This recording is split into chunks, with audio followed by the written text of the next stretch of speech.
მამაკაცის გამო ბევრ რამეზე იტყოდი თუ არს? აი ეხლა არაფერზე არ ვიტყოდი ვარს მამაკაცი. ადრე შეიძლება ვეთქვა და არც ადრე სხვათა შორის. ჩემი თავარი ხაზი იყო ჩემს ცხოვრებაში მუსიკა.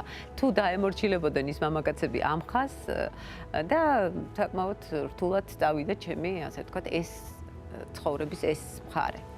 ანუ ვერ ემორჩილებოდნენ მუსიკას? ვერა, იმიტომ რომ აქ ძალიან რთულია კაცისთვის ამისატანა. მით უმეტეს ოჯახურ სიტუაციებში. წარმატებული ქალის გვერდით ყოფნა. მიუხედავად კიდე ძალიან რთულია წარმატებული ქალთან ურთიერთობა.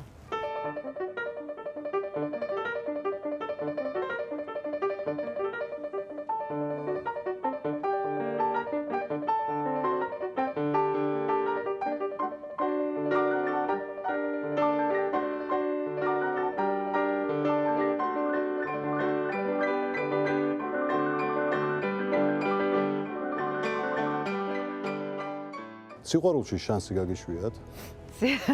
კარგი. თუნდაც მუსიკის გამო, რომ ვიღაცას შეიძლება ვერ დაუთმეთ სათანადო ყურადღება და შემდეგ ცოტა ინანეთ.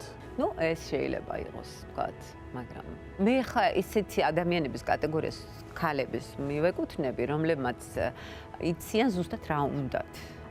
ეს არ ვეძებ მე, რომ აი ეხა რაღაც ურთიერთობა დაიწყოს ამის გამო, ხა ყველაფერი დავტოვო მე და რაღაცა. აი იდეის გულისთვის შემიძლია ბევრი რაღაცა დავთვალო.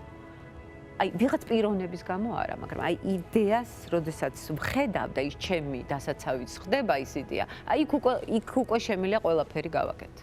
თქვენს გვერდში ყოფნა მამაკაცისთვის რთულია? ალბათ. უთქვამთ ეს? კი. და რეაქცია რა ქონდა?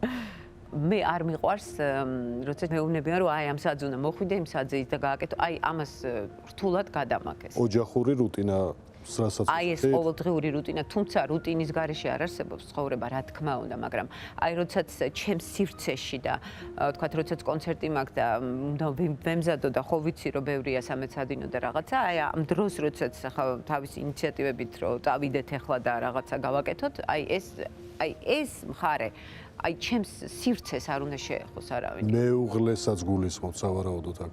მეუღლე არ მყავს, მაგრამ როდესაც იყო ესეთი სიტუაციები და მყავდა მეუღლე, მაგასაც ამის გულისთვის გავცილდი ზუსტად, იმიტომ რომ ჩემი სივრცე არავინ არ დაიცვა. ამიტომ არ შემიძლია მე. ეს იყო მთავარი მიზეზი ურთიერთობის დაძაბვის? ერთ-ერთი მთავარი მიზეზი იყო ის, რომ აი ჩემი სივრცეა, ჩემი ეს არის, ესე არის, ეს მე არ მომიგონებია ესეთი დავიბადე და რა ვქნა. მამაკაცის გარეშე შეიძლება ბედნიერი იყოს ქალი? ბედნიერი ადამიანი უნდა იყოს ყოველ დღე. არც მამაკაცი აკეთებს ბედნიერებას და არც შვილი, ეგ არის მოგონილი, ჩემთვის არ არის ეს. თვითონ აკეთებ შენ, ქმნი შენს ბედნიერებას. და იმის შემდეგ მამაკაცი იქნება ქმარი თუ მეგობარი თუ დედა და შვილი, ეს უკვე შენი ამბავია. კიდევ ერთხელ ოჯახის შექმნაზე ფიქრი გაშინებთ? იცით რა, არაფერი არ მაშინებს მე, საერთოდ. ოჯახი ხო არ გიზღუდა არავითარი თავისუფლებას? შიშის გრძნობა და ვაიმე და რა მეშველება ახლა ოჯახი ესეთი აქ ამ სისტემიდან მე უკვე დიდი ხანია გამოსული ვარ და თუ კი შევქმენი ოჯახი, როდესმე რისიც ეჭვი მეპარება ძალიან თუ კი ესეთი რამეც მოხდა, ანუ ეს ნაფიქრი რაღაცა უნდა, ეს სპონტანურად და რაღაც ჰაერში და რაღაც ემოციებით ეს არასოდეს არ მოხდება.